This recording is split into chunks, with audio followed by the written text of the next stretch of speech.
السلام علیکم ورحمۃ اللہ وبرکاتہ۔ آج ہم مفتی ظہور علی رحمۃ اللہ علیہ کا بیان سنتے ہیں، آپ بھی سنیں۔ تمام زبردست رمضان شریف کے متعلق بیان کیا ہے، تو جزاک اللہ۔ آئیے سنیے۔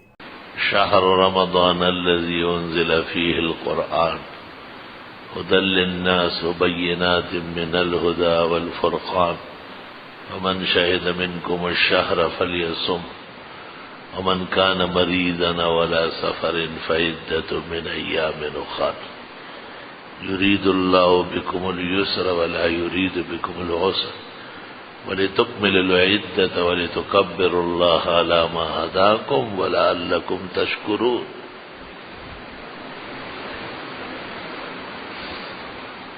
قال رسول الله صلى الله عليه وسلم شهر رمضان أوله رحمة وأوسطه مغفرة وآخره عتق من النار، رواه الترمذي وأحمد في مسنده وعبد الرزاق في مصنفه والطبراني في معجمه والبخاري في تاريخه الكبير والأدب المفرد۔ اللهم صل وسلم على سيدنا ومولانا محمد وعلى آله وأصحابه وبارك وسلم عليه۔ قابل قدر بزرگوں، محترم بھائیوں اور عزیز دوستوں، رمضان شریف کی بھی آمد ہے، کل ہو یا پرسوں ہو، جس طرح رویت کا فیصلہ ہو۔ مسلمان کی زندگی کی بڑی برکات ہے کہ اس کو ایمان کے ساتھ، صحت کے ساتھ، عبادات کی توفیق کے ساتھ رمضان شریف کا مہینہ نصیب ہو جائے۔ رمضان المبارک حقیقت میں قرآن شریف کے نزول کا تشکر ہے۔ اللہ تعالیٰ نے جو امت کو اتنی بڑی کتاب دی ہے اور پھر اس کتاب کو تمام کتابوں سے بلند و بالا، جامع اور معنی بنایا ہے۔ ذالک الکتاب لا ریب فیہ، اگر کوئی کتاب ہے جس میں کوئی شک شبہ نہیں ہے تو وہ یہ کتاب ہے۔ مسائل میں سے ایک اہم مسئلہ یہ بھی ہے کہ رمضان المبارک سے پہلے مومن اس کے لیے تیار رہے، اس کے لمحات کا انتظار کرے، اور یہ سب شوق و ذوق اور یہ شوقت جو رمضان کو دی گئی پورے عالم میں، یہ قرآن کریم کے نزول کا شکر ہے۔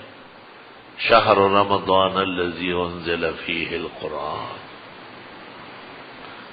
یہ 30 روزے ہر مومن رکھے، یعنی مہینہ بھر، مومن مرد ہو یا عورت، سفر میں ہو یا حضر میں، صحت میں ہو یا مرض میں، 30 روزے فرض ہیں۔ فقط فرق اتنا ہے کہ بیمار کو صحت کا انتظار ہو سکتا ہے، اور مسافر کو اگر سفر میں روزہ رکھنا ممکن نہ ہو تو حضر اور اقامے تک رک سکتا ہے، فعدۃ من ایام اخر، لیکن رکھنا پڑے گا ہر حال میں روزہ۔ الفرض کالقرض، مسلمانوں کو خود بھی اور ہمارے مسلمان بھائیوں کو بھی رمضان شریف کے لیے تیار کرنا چاہیے۔ ٹھیک ٹھاک لوگ ہوتے ہیں اور بلا وجہ بہانے بناتے ہیں۔ میرے پاس ایک آدمی آیا اور اس نے مجھے کہا کہ آپ بیمار بھی ہیں اور تفسیر پڑھاتے ہیں 5 گھنٹے، تو آپ کس طرح پڑھائیں گے؟ میں نے کہا بیمار کے لیے فاقہ بہتر ہے اور روزے کی بنیاد فاقے پر ہے، تو اس لیے بیمار کا روزہ اچھا ہوتا ہے۔ پھر اس نے کہا کہ شوگر والوں کو نقصان پہنچتا ہے۔ میں نے کہا یہ جو ڈاکٹر نے کہا ہے اس کو کلینک سے باہر نکالنا چاہیے، شوگر ہوئی ہے زیادہ کھانے سے۔ شوگر اور بلڈ پریشر بسیار خوری کے امراض ہیں، تو رمضان شریف میں سحری بھی اندازے سے ہو اور سحری کے بعد افطار تک آرام سے آدمی پہنچتا ہے. میں نے اس کو ایک معجزہ سنایا. میں نے کہا جون جولائی کے اس سے پہلے بھی روزے آئے اور تفسیر تو ہم 25 سال سے پڑھاتے ہیں. تو میں نے کہا میں نے ایک دفعہ یہ خیال کیا کہ چلو آج روزہ نہ صحیح اور چھٹی کر لیں گے. یعنی روزہ تو رکھنا ہے. تفسیر والوں کو کہتے چھٹی آج نہیں پڑھتے،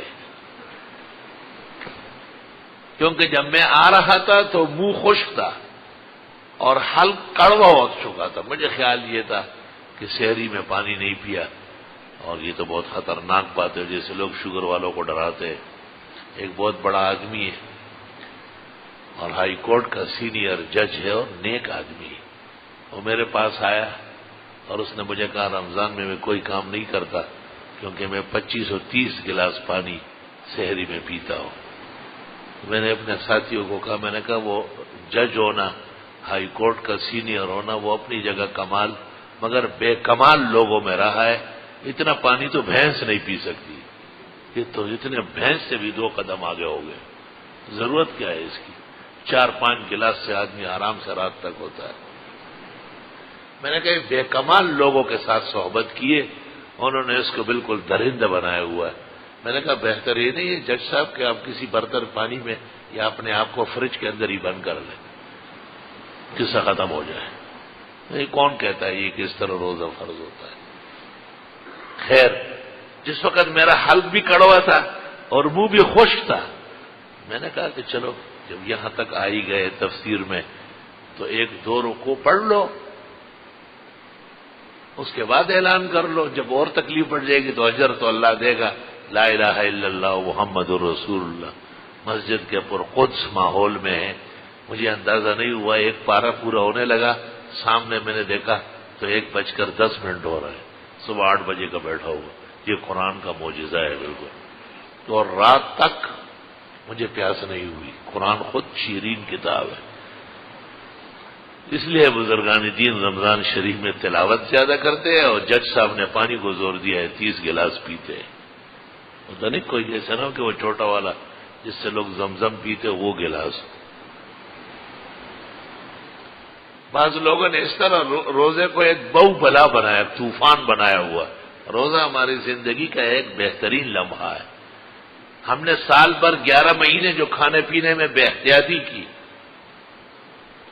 جو درندہ پن کی ہے، بہیمہ پن، اس کو ہٹ کاٹ کے ہمیں ملائک کے ساتھ، صالحین کے ساتھ، نیکوکاروں کے ساتھ ملانے کے لیے اللہ نے کہا سویرے اٹھو، جو کھا سکتے ہو کھا لو.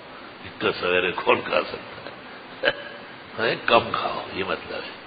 اتنا نہیں کھاؤ کہ سحری کی ہے آنکھیں بند ہے، گردن گری ہوئی ہے. جیسے گائے گردن گرا لیتی ہے تو کہتے کاٹ دو اس کو، مردار ہو رہی ہے، اور کٹھی دکھا رہے ارے یہ روزے کی روح کو قتل کرنا ہے. حدیث شریف میں تو ایسے کھانے پہ لعنت آئی ہے جس کے بعد انسان نہ رہے. سحری کے لیے تو حدیث میں ہے کہ تمہیں قوت آ جائے اور عبادت شوق سے کر سکو، بس اتنی سحری ہو. حدیث شریف میں یہ بھی ہے کہ چند گھونٹ پانی یا چند گھونٹ دودھ کے یا چند کھجورے، بس یہ مومن کی سحری کافی ہے.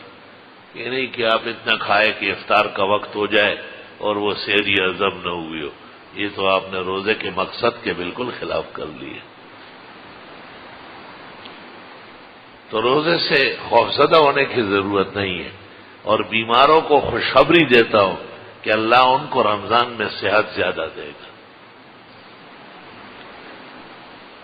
میں نے خود بعض بیماریاں دیکھی اور میں نے ڈاکٹر ان سے بے بس دیکھا، مخلص اور محسن صاحب فن ڈاکٹر، لیکن جب رمضان شریف شروع ہوا 50% ختم ہو گئی، اور جب اعتکاف کے دن آ گئے تو 100% بیماری وہ جو ختم ہوئی 5 سال ہو گئے دوبارہ نہیں ہوئی. اللہ تعالیٰ اپنے خدائی منوانا جانتا ہے.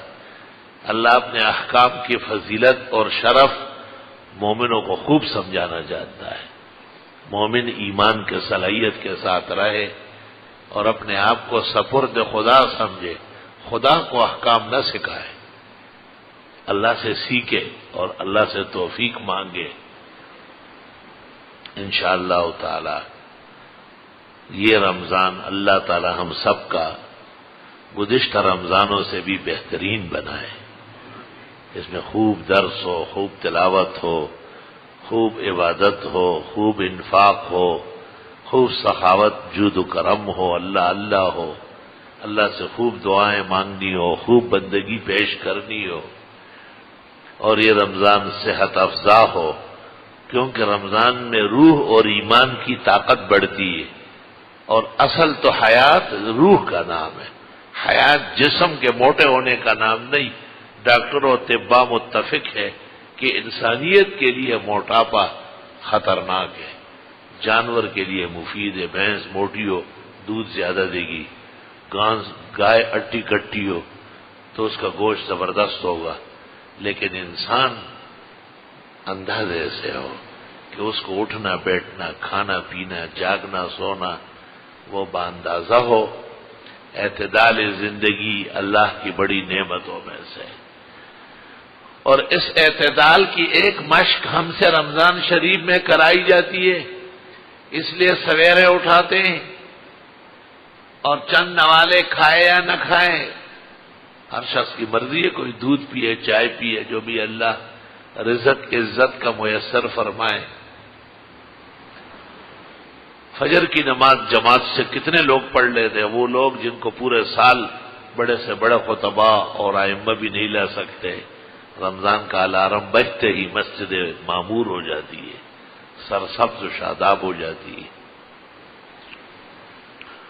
لوگوں کی رعایت میں کہ بھئی سویرے اٹھے ہیں اور سحری کر چکے ہیں، فقہائے حنفیہ جن کے نزدیک فجر مؤخر افضل ہے، لیکن رمضان میں کہا ہے کہ اندھیرے میں افضل ہے، سویرے پڑھ لے تاکہ لوگ فارغ ہو کے چلے۔ اور وہ اشراق جس کی 2 رکعت پر ایک حج اور عمرے کا ثواب ملتا ہے، چونکہ یہ سحری کے لیے اٹھا ہے، اس کی نیند ٹوٹ گئی ہے، اس کے لیے اشراق کی ضرورت نہیں ہے، یہ آرام کر لے، اور جب آنکھ کھل جائے اگر سورج کے قریبی وقت ہو تو 2 رکعت، اگر زیادہ وقت گزرا ہو تو 4 رکعت، اور جو خروش ہے تو 4 4 4 12 رکعت پڑھ لے۔ ترمذی شریف اور شروع معتبرہ کتاب الفقہ علی المذاہب الاربعہ، تمام کتابیں پڑھی کتنے احسانات ہیں اللہ جل جلالہ کے، کتنی مہربانیاں ہیں کہ شب بیدار کے لیے ٹائم ٹیبل زندگی کا تبدیل کروایا۔ بہت کم لوگ پورے مسائل جانتے ہیں، اس واسطے میں ایسے مسائل پر بھی عرض کرتا ہوں جس سے امت کو فیض ہو اور ان کو فائدہ ہو اور آرام ہو۔ فجر پڑھ لی اور ایک آدمی جاگ رہا ہے، تلاوتی کرے گا، دعائی مانگے گا، لیکن جب اس کا سر بھاری ہو جائے اور آنکھیں بھاری ہو جائے، حکم ہے کہ وہ جائے آرام کر لے۔ اور وہ جو فجر کے بعد سونے کی ممانعت آئی وہ اس کے لیے نہیں ہے، یہ شب بیدار ہے، شب بیداروں کے لیے سونا ثابت اور جائز۔ پھر جب آنکھیں کھلے، اب اشراق پڑھ لے یا چاش پڑھ لے یا دونوں پڑھ لے یا ایک پڑھ لے، اختیار ہے۔ رمضان شریف کا مہینہ روح، جسم، صلاحیت، توانائی، ایمان، اعمال سب کی مشق ہے۔ رزق پورا دن بچھا ہوا ہے لیکن ہاتھ نہیں لگانا ہے، ٹھنڈا پانی ہے، گھر ہے، فریج ہے، لیکن ایک قطرہ ایک گھونٹ بند کمرے میں بھی کیسے پیئیں گے؟ ہمیں پتہ ہے کہ روزہ نہیں ہوگا، روزہ خراب ہو جائے، اور بغیر کسی وجہ کے ایسا کر لیا تو 2 مہینے پے در پہ روزے رکھے جائیں گے، اور علماء کہتے ہیں اللہ کا عذاب پھر بھی نہیں ٹلے گا، ناراضگی برقرار ہوگی، یہ آپ نے کیا کیا تھا۔ شیخ الاسلام ابن تیمیہ کہتے ہیں کہ اس قسم کی سزائیں وہ جہنم سے ہی ٹھنڈی ہوتی، سب کچھ موجود ہے، صرف کھانا پینا نہیں، جھگڑا بھی نہیں، شور بھی نہیں، زیادہ باتیں بھی نہیں، تلاوت، تسبیح، ذکر، دعا، دینی اشغال۔ علماء دین فرماتے ہیں کہ روزے کا تقدس برقرار رکھنا ہے، غیبت نہیں کرنی ہے، جھوٹ نہیں بولنا ہے، اس لیے لوگ رمضان میں لمبے چھوڑے کاروبار بھی نہیں کرتے، کہتے یار کہیں بے احتیاطی ہو جائے گی، رمضان شریف کا مہینہ ہے۔ حدیث شریف میں اگر کوئی تم سے الجھنے لگے اور جھگڑنے لگے تو آپ کہیں انی ذل صائم، میرا تو روزہ ہے، میں روزے سے ہوں، مجھے چھوڑ دے آپ۔ روزے کا مطلب یہ نہیں کہ صبح سے شام تک باتوں کی مشین چلائے، یہاں تک کہ آپ کی زبان بھی توبہ طائب ہو جائے، جھاگ منہ میں ختم ہو جائے۔ نہ رمضان شریف رات عبادت میں، تراویح میں، سویرے اٹھنے میں، اور دن رمضان شریف کے احترام میں، نہ کھانا نہ پینا، نہ اپنی حلال بیوی سے اس طرح ملاقات کرنا جو روزے کی شان کے لائق نہیں، اور اس کے مقابلے میں تلاوت، ذکر، تسبیح، دعائیں اور خیر کے کام بڑھانا، یہ اللہ تعالیٰ کی طرف سے مشق کا مہینہ ہے، زبردست قسم کی ٹریننگ کا مہینہ ہے۔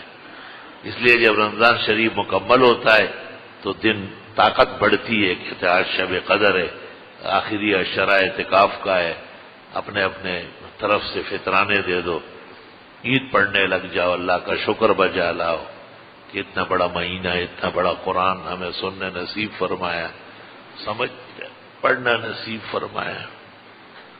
میرے عزیزوں اور میرے بھائیوں اور میرے بزرگوں، اللہ تعالیٰ کے بہت بڑے احسانات ہیں، نعمتیں ہیں۔ وَإِن تَعُدُّوا نِعْمَتَ اللَّهِ لَا تُحْصُوهَا، اللہ کی نعمتیں کون گن سکتا ہے؟ ان الانسان لظلوم کفار، انسان بہت ناشکر ہے، اس کو عقل نہیں ہے، سوچتا ہی نہیں ہے۔ آج ہم خود اٹھتے بیٹھتے ہیں، کھاتے پیتے، کتنے ہمارے بھائی ہیں جن کو چمچ سے کھلایا جاتا ہے، کس طرح روزہ رکھے؟ آج ہم خود مسجد آتے ہیں، جاتے ہیں، کتنے لوگ ہیں جو غریب کرسیوں پر ہیں اور دوسرے کے سہارے سے چل کر یہاں پہنچتے ہیں، ان کو تراویح کی نماز میں کتنی گرانی اور دقت پیش آئے گی، انہیں گھر میں بھی نماز پڑھنا آسان کام نہیں ہے۔ ہمیں صحت کا اور فرصت کا خیال کرنا چاہیے، اللہ کی اس نعمت کا خوب شکر کرنا چاہیے۔